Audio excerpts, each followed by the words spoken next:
Saya satu ketika pernah ngajak teman artis itu untuk berbicara kebangsaan, untuk memberikan narasi tentang kebangsaan. Dia nolak.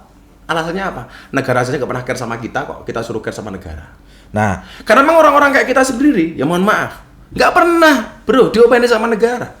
Saya nggak pernah mendapatkan fasilitas apapun oleh negara. Padahal ketika ada persoalan negara, kita suruh hadir memberikan kontra narasi pada kelompok-kelompok itu.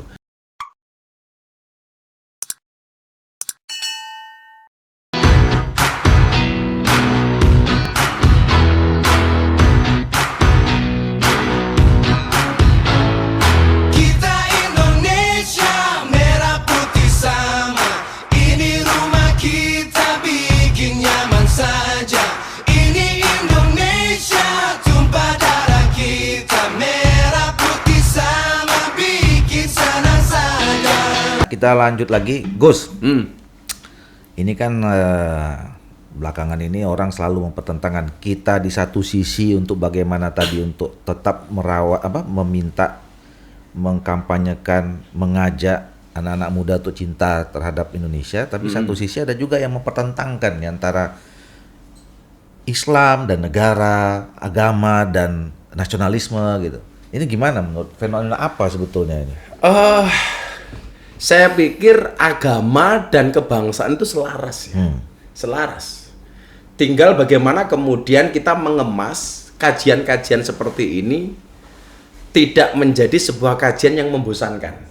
Pak Doli pernah ikut sekolah Lemhanas? Ya. Betapa membosankannya belajar kebangsaan di Lemhanas itu. Betul. Ya saya mohon maaf lah ya. Memang kenyataannya seperti itu. Seolah belajar kebangsaan itu sepaneng. Itu harus tak gitu.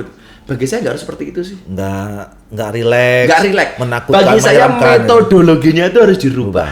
Makanya tadi saya sampaikan di luar sama Mas Doli, yang saya lakukan ketika menyampaikan value, baik soal kebangsaan maupun soal agama, konten yang saya berikan itu harus berisi dua hal, edukasi dan rekreasi. Kita menyampaikan edukasi, edukatif, nggak ada rekreatifnya, bosen bro. Diceramai. Kenapa saya itu banyak beralih ke quote? Saya menafsirkan ayat atau hadis, saya jadikan quote. Karena itu lebih menyenangkan bagi anak-anak muda. Soal, umpamanya saya berbicara soal jodoh bagi teman-teman jomblo. Ayatnya kan jelas, wa min ayati an khalaqalakum min anfusikum azwajan, bahwa jodoh kita itu sudah ditentukan oleh Allah. Kita buat quote saja dong yang lebih bisa diterima oleh mereka. Allah menciptakan manusia berpasang-pasangan. Itu artinya apa? Kalau kamu tidak punya pasangan, jelas kamu bukan manusia. Umpamanya gitu kan, asik gitu ngomongnya gitu. Kalau kamu jomblo, ingat, jangan sampai kamu mati dalam keadaan jomblo. Kenapa? Karena Dajjal itu statusnya jomblo. Lah, kalau kamu mati dalam keadaan jomblo, saya khawatir jangan-jangan kamu cucunya Dajjal. Lah, saya pikir komunikasi-komunikasi seperti itu perlu kita buat, Mas. Jadi tidak hanya menyampaikan edukasi, tapi juga ada rekreasinya. Jadi orang belajar kebangsaan tuh rileks gitu loh, mencintai bangsanya asik. Dan kemudian diberikan pemahaman bahwa agama itu tidak bertentangan dengan kebangsaan. Bangsaan tidak bertentangan dengan agama. Itu yang diajarkan oleh para pendiri kita. Bagaimana kemudian ketika perdebatan sila pertama, para pendiri bangsa founding fathers ini rileks banget gitu loh. Tidak harus otot-ototan, tidak harus bunuh-bunuhan dan lain sebagainya. Betul. Dan pakai akal. Dan pakai akal, karena adinu aklun, adinu huwal aklu. Agama itu akal. Iya. Ladina liman la aklalah. Tidak ada agama bagi orang yang tidak berakal.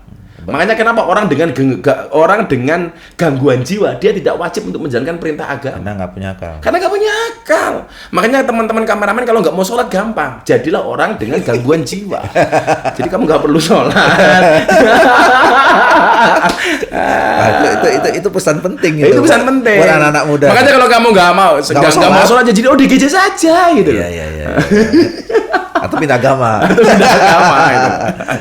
Jadi pola-pola seperti itu, Mas Doli, harus kita buat. Dan kita lihat kan, pasar milenial itu begitu besar. Lah mereka hanya butuh diarahkan. Karena mereka hari ini mencari jati diri. Bagaimana memposisikan dirinya baik dalam agama maupun berbangsa. Maka saya bilang sama teman-teman, ikutlah pendapat ahli, jangan ikut-ikutan orang yang ahli berpendapat. Karena hari ini semua orang itu jadi ahli berpendapat. Iya kan? Jadi kayak gini, Gus, kayak tadi ya misalnya, karena kita inferior itu kompleks, melihat pemikiran-pemikiran barat, pemikiran luar Indonesia itu, pokoknya itu yang hebat gitu ya. Sehingga kan yang diambil rasionalitasnya aja. Sama kayak tadi orang Ya. Islandia tadi itu. Dia kan pakai rasional aja. Iya. Ngapain pakai jilbab? Jadi begini bro, Dedi itu pernah bilang sama saya, kenapa banyak ajaran agama yang tidak rasional dan tidak logis. Nah, waktu itu saya jawab begini, kenapa banyak ajaran agama yang tidak rasional? Contohnya Nabi Ibrahim disuruh menyembah anaknya Ismail, kan nggak rasional, Iya. ya kan? Nabi Musa membelah lautan kan nggak rasional. Saya jawab, kenapa banyak ajaran agama yang tidak rasional? Karena kalau semua agama bisa dirasionalisasikan, berarti nggak ada bedanya agama dengan ilmu pengetahuan. Justru hebatnya agama itu karena tidak rasional. Iya. Kalau semuanya rasional nggak perlu agama, cukup kuliah saja. Betul. Iya kan? Iya. Lah ternyata logika itu diterima sama Dedi. Lah kemudian bagaimana kita belajar agama? Ayat pertama yang diterimakan baginda Rasul bunyinya adalah Iqra bismi rabbik. Iqra itu dimensi akal, bismi rabbik itu dimensi hati. Nah, belajar agama bukan hati yang mengikuti akal, tapi akal harus mengikuti hati. Maka saya bilang cinta itu bukan dari mata turun ke hati, tapi dari hati naik ke mata. Jadi bingung, kok bisa seperti iya? Kalau cinta itu dari mata turun ke hati, berarti kita tidak akan pernah mencintai Tuhan. Kenapa? Karena mata kita tidak pernah melihat Tuhan. Kalau cinta dari mata turun ke hati, kita tidak pernah mencintai Nabi. Karena mata kita tidak pernah melihat Nabi. Saya tegaskan lagi, kalau cinta itu dari mata turun ke hati, berarti orang buta itu tidak akan pernah merasakan indahnya cinta. Kenapa? Karena orang buta tidak pernah melihat pasangannya. Tapi kalau cinta dari hati, orang buta nggak perlu lihat pasangannya, meteng bro. Meteng. Makanya belajar agama itu akal harus mengikuti hati, jangan dibalik. Iya. Makanya kawan-kawan, yuk kita belajar bersosial media yang baik. Ikutilah salah satu kita memahami kebangsaan yang benar, ikutilah para ustadz, tokoh-tokoh agama yang mengajarkan wawasan kebangsaan yang baik. Kemudian kalau harus postinglah yang baik. Saya selalu mengatakan, postinglah yang penting, jangan yang penting posting. Jadi nih, sebelum kita tutup tadi soal akal dan hati. Tadi kita lihat Gus menyampaikan soal bagaimana para founding fathers kita itu, misalnya ya, soal menghilangkan 7 kata Dalam yang satu. Pancasila Ya, itu. itu kan mencoba menyatukan akal dan hati. Kan? Iya. Yang tokoh-tokoh Islam udah nggak apa-apa lah 7, karena ketuhanan yang Maha Esa itu juga sebenarnya sudah mewakili kan, Sudah kira-kira begitu mewakili. kan. Jadi bagaimana founding fathers kita mengajarkan toleransi kepada kita. Makanya ya mohon maaf itu loh. Ketika saya dibully habis-habisan soal saya ceramah di gereja itu, Coba Gus cerita dulu tuh soal itu tuh. Toleransi, saya diundang kapasitasnya sebagai penceramah di acara peresmian gereja, bukan peribadatan. Oke. Karena bagi saya itu bagian dari hablum minan nas. Karena bukan ibadat ya. Kalau ibadat pasti saya nggak akan datang. Mereka Mengundang saya sebagai tokoh agama, lintas agama lah lintas kira-kira. agama. Karena yang hadir itu yang tokoh Islam tidak hanya saya, juga ada tokoh Hindu, Buddha dan lain sebagainya. Mereka bahkan tanda tangan prasasti Iya. kerukunan. Kebetulan yang ditunjuk untuk memberikan ceramah kebangsaan saya. Oke. Ceramah kebangsaan. Ceramah kebangsaan. Oke. Kalau soal ibadah jelas lakum dinukum waliyatin. Tapi bagaimana hablum minan nas ini kita kemas yang mengasihkan. Oh, saya dibully habis. Katanya toleransi saya kebablasan. Coba disimak ceramah saya. Di mana kebablasannya? Saya termasuk orang yang tidak setuju kemudian kita menghina agama lain. Karena saya mau agama saya juga tidak dihina oleh orang lain. Maka Rasulullah mengatakan, jangan pernah kamu menghina bapakmu sendiri. Loh, emang ada Rasul? Seorang anak menghina bapaknya? Ada. Ketika seorang anak menghina bapaknya orang lain, maka anak orang lain juga berpotensi menghina bapak kita. Kalau pengen agama kita tidak dicaci oleh orang lain, gampang, jangan mencaci agama orang lain. Maka kemudian dalam Al-Quran juga ada ayat yang mengatakan apa? Jangan sekali-kali kamu mencaci, maki sesembahan mereka, maka mereka akan mencaci sembahan kita dengan tanpa ilmu. Kan ngeri, Pak. Betul. Maka bagi saya tadi saya katakan, agama itu untuk diamalkan bukan untuk diperdebatkan. Soal kemudian yuk ibadah di gereja itu urusanmu, saya ke masjid, Anda ke gereja. Tapi bahwa kemudian dalam persoalan kemanusiaan kita bisa bersama-sama, mengatasi pandemi kita bersama-sama. Kita ketika berbagi, membantu orang miskin, ayo masjid dan gereja bisa bersama-sama kok. Ayo kita bagi yuk. Bersama-sama. Ya nggak boleh itu ngasih 2T tapi zong lah, itu nggak boleh. Jadi orang lain prank. Prank gitu loh. Makanya kalau you mau nyumbang, tidak melihat agamamu.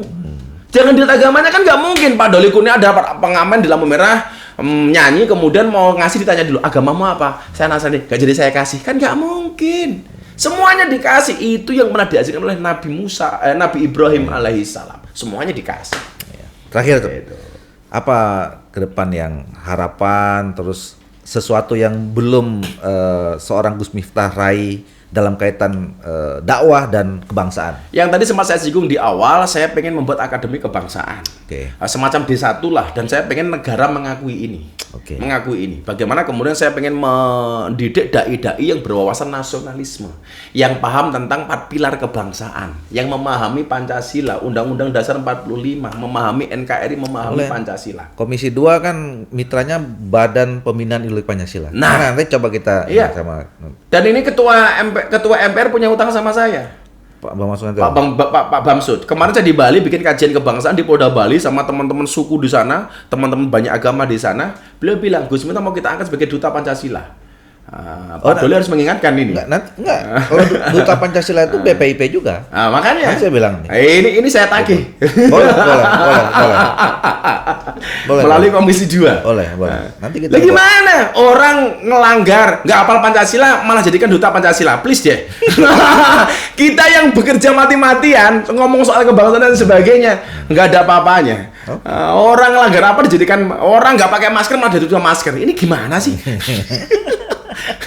Orang nggak hafal Pancasila jadi duta Pancasila. Nggak lucu lah. Jadi saya pengen punya cita-cita mewujudkan akademi kebangsaan saya. luar biasa. Nah, itulah Pak. Jadi Oke. pesantren yang berwawasan kebangsaan. Selamat Oke. Gus. Ya, terima kasih Pak Doli. Matur suwun. Nah, ini luar biasa ya. Mudah-mudahan bisa memberikan inspirasi untuk kita semuanya. Insya Allah pastilah. Walaupun Mudah-mudahan. mungkin omongan saya nggak ada manfaatnya. Ini. Wah, luar biasa. Manfaat sekali. Jadi Tapi apapun itu perlu saya sampaikan, tidak mungkin gembok dibuat tanpa kunci. Tidak mungkin ada masalah tidak ada solusi. Itu yang penting. Itu yang penting. Masya Allah. Terima kasih Gus Miftah. Sukses Sama-sama. selalu. Amin. Misi dakwahnya, misi kebangsaannya, dan mudah-mudahan kita nanti bisa kolaborasi. Amin. Terus, ya. Mudah-mudahan pandemi berakhir. Saya pengen keliling Indonesia memahamkan Pancasila dengan cara yang menyenangkan. Itu kita banget lah. Jadi kalau biasanya orang bilang gua banget, ini kita banget. Kita banget ya. Ya, saya kira memang tugas kita semua harus itu. Pemerintah, tokoh politik, budayawan. Dan memang Mas Doli, Dai. orang-orang yang punya pemahaman kayak kita itu sudah dipelihara oleh negara. Saya satu ketika pernah ngajak teman artis itu untuk berbicara kebangsaan, untuk memberikan narasi tentang kebangsaan. Dia nolak. Alasannya apa? Negara saja nggak pernah care sama kita kok, kita suruh care sama negara. Nah, Karena memang orang-orang kayak kita sendiri, ya mohon maaf, nggak pernah bro diopeni sama negara. Saya nggak pernah mendapatkan fasilitas apapun oleh negara. Padahal ketika ada persoalan negara, kita suruh hadir memberikan kontra narasi pada kelompok-kelompok itu. Tapi mana perhatian negara? mungkin Nggak ada. mungkin itu tugas kami. Ah. Ya kan, tugas kami. Saya tidak minta, hanya mengingatkan. Jadi sekadar informasi. Harusnya Gus. saling dong gitu. Iya, betul, setuju. Jadi tadi sudah bilang sama Mas Denis itu, kalau saya di teman-teman musisi, ini sekarang sudah mulai saya gitukan dengan teman-teman BPIP. Jadi sama kayak tadi itu, dia merasa bahwa loh, buat apa saya bicara tentang buat nyanyi lagu Indonesia segala Iya. macam, tapi negara nggak menghargai saya. Kan Padahal kira-kira kontra narasi yang dibuat oleh orang-orang seperti kita itu jauh lebih viral dibandingkan dibuat oleh buzzer-buzzer yang nggak jelas itu. betul. Kalau mau dilihat, coba ketika kemudian Pak Sigit diserang gara-gara Nasrani pengen jadi Kapolri. Coba kontra narasi siapa yang paling viral? Kontra narasi saya, Pak. Iya. Waktu saya bilang, boleh nggak Pak Sigit orang Nasrani jadi Kapolri? Boleh. Kenapa? Karena Polri itu lembaga kamtipmas, bukan lembaga agama. Artinya siapapun yang punya kapasitas, dia boleh menjadi Kapolri, apapun agamanya. Yang nggak boleh itu Pak Sigit jadi ketua MUI. Iya. Lah, itu nggak boleh itu. Jadi judul besarnya tadi membudayakan agama. Bukan mengagamakan budaya. Nah, membudayakan itu dengan macam-macam, dengan musik, dengan rekreasi, Ya, dengan dengan ceramah. ceramah, macam-macam. Oke. Oke. Nanti kita buat, Gus. Insya Allah. Amin ya Allah. Gus, luar biasa, terima kasih banyak. Sama-sama Pak Doli. Ya, sukses selalu, sehat selalu, itu yang paling penting sekarang. Pesantrennya nanti makin besar dan keinginan untuk membuat akademi. Dan kapan-kapan Komisi 2 harus berkunjung Insya Allah. supaya tahu ini. Kalau ke Jogja nanti saya bawa ke sana. Siap. Gitu, oke. Baik warga Indonesia, kita bisa akhiri dialog bincang-bincang kita yang luar biasa pada hari ini. Perspektif kita tambah kaya, bukan hanya lagi dari segi kebangsaan, tapi juga ada kebudayaan dan keagamaan termasuk Islam pada hari yang kita dapat. Sekali lagi Terima kasih Gus. Sama-sama. Mita. Sehat selalu semua. Saya akhiri. Selamat dan salam sejahtera buat kita semua. Bila taufiq hidayah. Assalamualaikum warahmatullahi wabarakatuh. Waalaikumsalam.